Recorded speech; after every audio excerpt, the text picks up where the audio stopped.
on one arm, and for the longest time I could not figure this trick out, and I was so embarrassed that I couldn't, because so many hoopers that have hooped for as long as I had just seemed to get this trick with no problem. It seems so easy. And then I looked for tutorials and I couldn't find any tutorials, which almost embarrassed me more. It made me feel like this trick is so easy, why even bother have a tutorial for it? But anyway, I finally figured it out with a little bit of help from Miss Morgan Jenkins from the Hooptown Hottie. She gave me the inspiration to keep practicing and finally get it down. Before I show you what to do, I will say this is a trick where the size of your hoops does matter. You want hoops that are pretty much the exact same size and weight.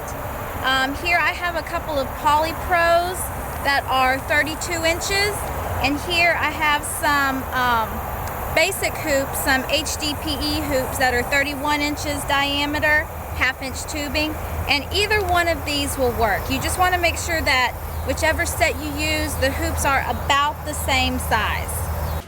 So a good way to get started is to have one hoop around your waist and one above you in a lasso.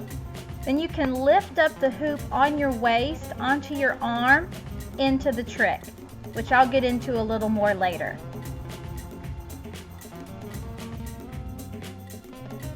Another good way is to bring the hoop from your waist up to your chest and then lift the hoop from your chest up to your arm.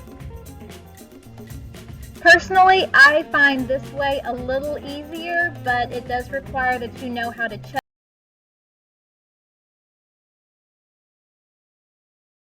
Now for the tricky part, keeping it going. The hoop on your hand you will move just like you would with a regular lasso by giving it a push every time it crosses your palm. This movement comes from your wrist.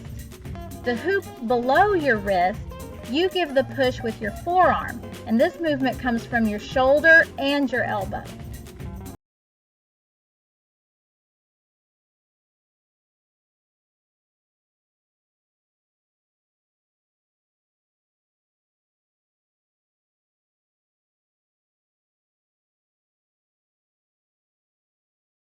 I think the thing that helped me most in learning this trick was learning where to put the bottom hoop.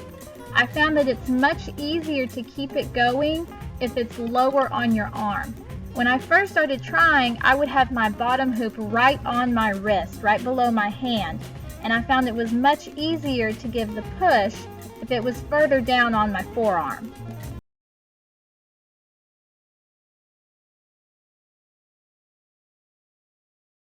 If you're having problems with the hoop, the bottom hoop wanting to come down when you put it up on your arm, really give it a good strong push moving from your shoulder to get that hoop's momentum up.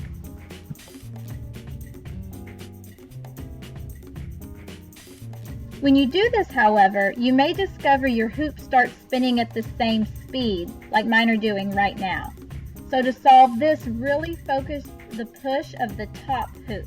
Really push your wrist so that it starts to split.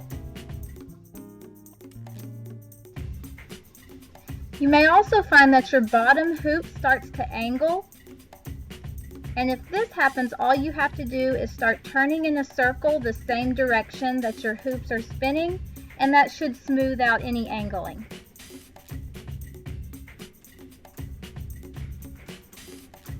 Here are just a couple of suggestions for exiting. With your free hand, grab your bottom hoop, and with your top hand, grip that hoop and go into a float.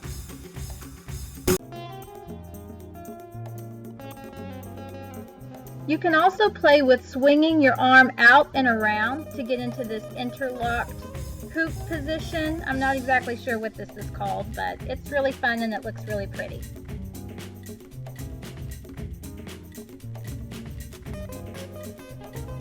I'll be honest, this one happened purely by mistake, but it just goes to prove that you can just play around with it and discover all kinds of ways to exit this trick.